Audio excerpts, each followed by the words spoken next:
Judicial Watch has been front and center and in the lead, and we've been punished for it by government and by big tech and targeted by the media for standing for clean elections.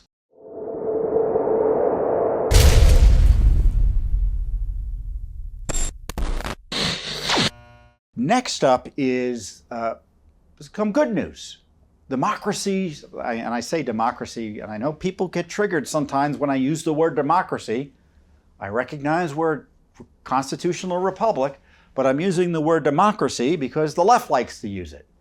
They are pretending that state laws that protect votes from being stolen are somehow anti-democratic. And President Biden the other day said that if the state laws that are in effect now aren't repealed, or he suggested as much, and that the 2022 elections are going to be illegitimate. Now, the presidential spokesman, Jen Psaki, tried to walk that back the next day. But you can go watch Biden's press conference again, read the transcript, and he said it. Now, by the rules of the left, the new rules, he was attacking democracy. He was inciting the overthrow and rejection of our elections. So the new left's rules are that that is impeachable and he should be subject to criminal investigation. Now, obviously, I don't think it's impeachable. Obviously, I don't think he should be subject to criminal investigation, for that at least. But it's exactly what they're doing to Donald Trump. They want to put him in jail for saying the same things that Joe Biden has said. And in fact, they already impeached him for doing exactly what Joe Biden is doing, which is undermining the faith and confidence in the elections. Thankfully, despite Joe Biden's anger and yelling about this election bill that the left was trying to ram through the Senate, it was stopped. And it was stopped, I'm sure, in no small measure, to people thanks to people like you, who, if you were paying attention, I'm sure you were calling your senators, calling your members of Congress to oppose this.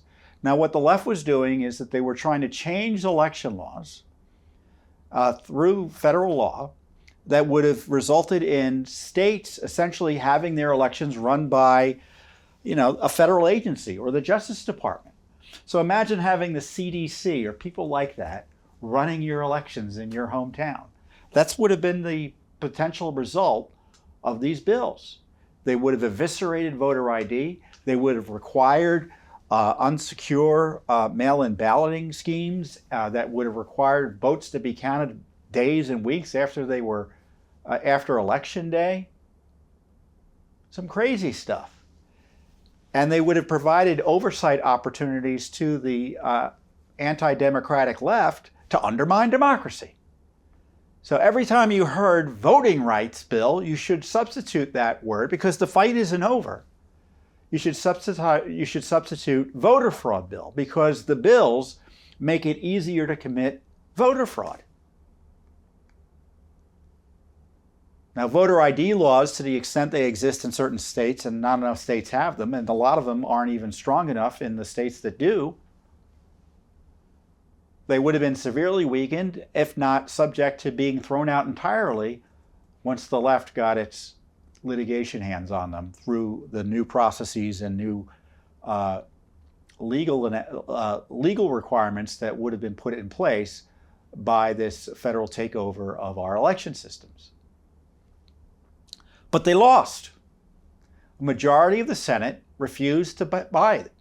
And Senator Sistema and Senator Manchin were the two Democrats who prevented the filibuster rule from being changed in a way that would have allowed this bill or bills to get through by mere majority votes.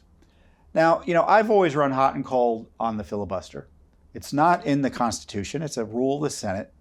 But generally speaking, one way to think about the filibuster, which I find mostly persuasive, is that the filibuster is a way of restraining government. It makes it harder for the government to do things. And this is a good example of that. And surely the left understands that, because in my view, it's never really been about the filibuster. It's been about getting rid of institutions that get in the way of their power grabs. I keep on reminding people we are in a revolutionary period. We have the rising communists controlling the party that's controlling our federal government by and large, who are seeking to decimate the institutions that they've been entrusted with by the American people. So this is why you hear the left not only oppose the filibuster, but they oppose the very idea of the U.S. Senate that was created by our constitutional system. They're already trying to destroy the House of Representatives. Look at Pelosi's January 6th rump committee. The new theory is that all the Republicans who question the elections should be thrown out and kept out of Congress or jailed. So you've got the Democratic left in this town and in the states and their allies outside trying to jail 100+ Republican politicians in Congress in one fell swoop, or keep them out of office completely for daring to pursue constitutional and federal remedies under law related to election challenges. As I warned you last week, they've now expanded their scope to include the social media postings of potentially millions of Americans. I mean, they're not just targeting Trump, they're targeting you potentially, certainly if you've been posting stuff online. So this election fight is almost always about things other than what they say they're about. It's about undermining elections. It's about undermining campaigns. I mean, it's my view, given the attack and the changes to the rules that they've been promoting, the left is antagonistic to the very idea of elections. I mean, if you have an election that goes over the course of weeks and months, ballots counted over the course of weeks and months, as opposed to, quote, an election day where people show up to vote and people ascertain that the actual people who are voting are who they say they are and are eligible.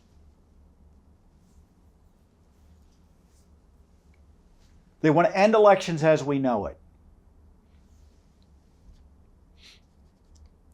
And what better way to slide through candidates they support in order to obtain, retain, and expand power than to have an election that goes on for weeks and months that no one can fairly monitor because it's just happening all the time.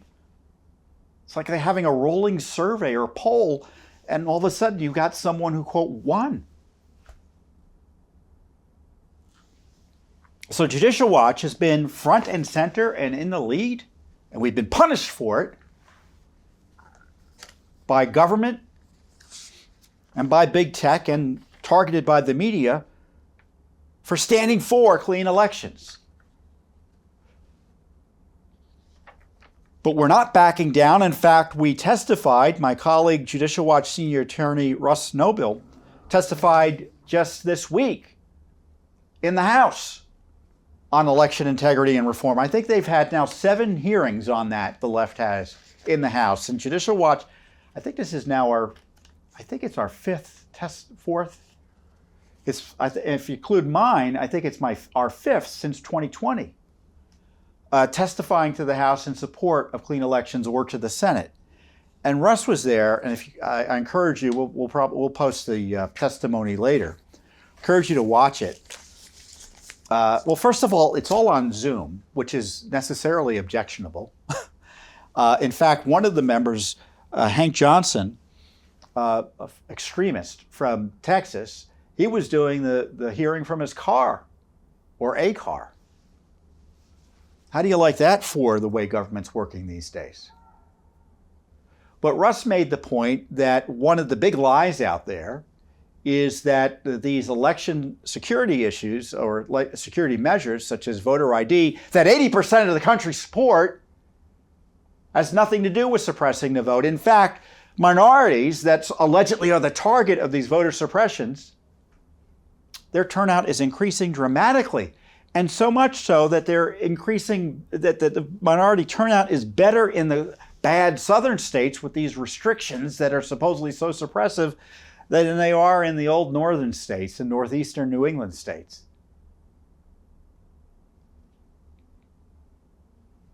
Voter ID encourages participation in the elections because when you reassure people that their vote is more likely to be counted fairly and honestly and not canceled out, potentially by voter fraud, people are more likely to participate.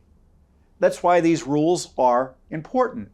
And the courts have already found that you don't need to prove voter fraud, that there's an interest in making sure and reassuring voters that the elections are being run in a fair and honest way and in a way that reasonably prevents fraud.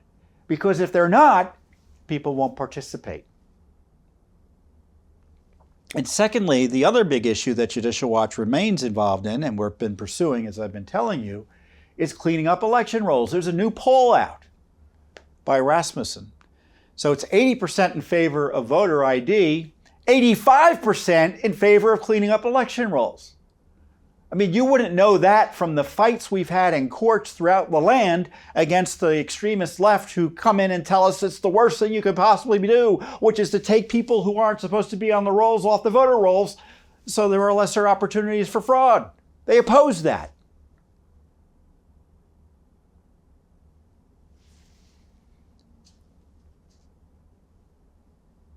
So rather than support voter ID, rather than support cleaning up the rolls, rather than supporting reforming our election systems to make sure that only eligible citizens are voting, President Biden and his allies on the left have decided to engage in what I call the great defamation. I think this period in history will be seen as be called two things, or at least ought to be called two things: the Great Suppression, the censorship we've all been suffering under, and the Great Defamation, which is the media, governmental, big tech smearing of those who defend the rule of law and those who want clean elections. And this president has compared those who want voter ID, 80% of Americans, you're just like Bull Connor. He tried to say he didn't say that, but he did say that. You're just like a racist if you support voter ID. 80% of you. No wonder that bill didn't pass with rhetoric like that. So we've got the litigation to clean up the rolls ongoing in 3 different states. We've highlighted in California and Oregon and New York 12 million names among those jurisdictions. New York City specifically, some big counties in California and big counties around Portland and Central Oregon. I think there's about 12 million names. And you know how many names they've removed under the law? 33. That doesn't mean they're not removing dead people here and there. It just means they're not removing hundreds of thousands of other names they're supposed to be removing to clean up the rolls. And the American people want it done. This Justice Department is corruptly run. And the leftists there don't want to enforce the law requiring states to take reasonable steps to clean up the rolls for the reasons that you might, in my view, that the left doesn't want. They want insurance. They want extra names on the rolls to misuse them to vote illegally, I think, from time to time. Why else would you be opposed to it? And so Judicial Watch is doing the heavy lifting virtually alone on this to clean up the rolls, and we're doing it successfully. California already, LA County, in a settlement from last a year or two ago, they saw we were right. They hadn't cleaned up the rolls in LA County and California generally for 20 years, and they settled with us. And LA County's in the process of removing up to 1.6 million names from their rolls. So we're having success. There's still a lot of work to be done. As I say, voter ID, in many states is non-existent. Here in Washington, D.C., I now need a vaccine card and a voter ID to sit at a lunch counter, which is outrageous and anti-constitutional. But I don't need a voter ID to vote.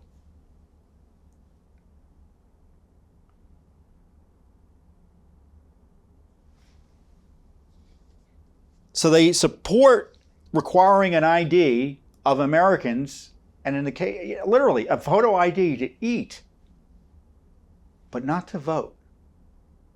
And I don't know about you, but I think the right to vote and your vote is important enough to protect, in the least, with a voter ID requirement. And I mean photo ID, not like a bank statement or, pieces of paper, a secure photo ID. So I'm glad we're testifying this week, but the point and what the testimony shows, or the fact the hearing took place, is just because they lost in the Senate, everyone says the bill is dead. They're never going to stop pushing for the attacks on election integrity they want to get into place as long as they're controlling Congress. I mean, I wouldn't stop if I were them. This is the thing. It's like, what would you do? Let's say you had a policy proposal and it failed. I mean, would you just give up and stop? No.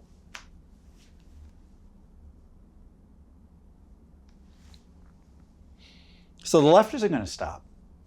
The left isn't going to stop, and as evidenced by this hearing the other day. And so Judicial Watch is educating Congress. We're in federal court suing to clean up the rolls. In Maryland, we're suing over that abusive gerrymander, which is an outrageous abuse of power that, as you've seen some of these crazy gerrymandered maps. I mean, it's just incredible, all the work we're doing.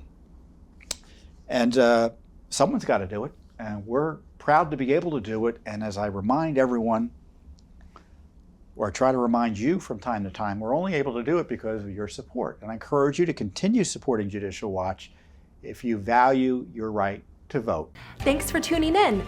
Be sure to subscribe to our YouTube channel to catch all the latest news from Judicial Watch.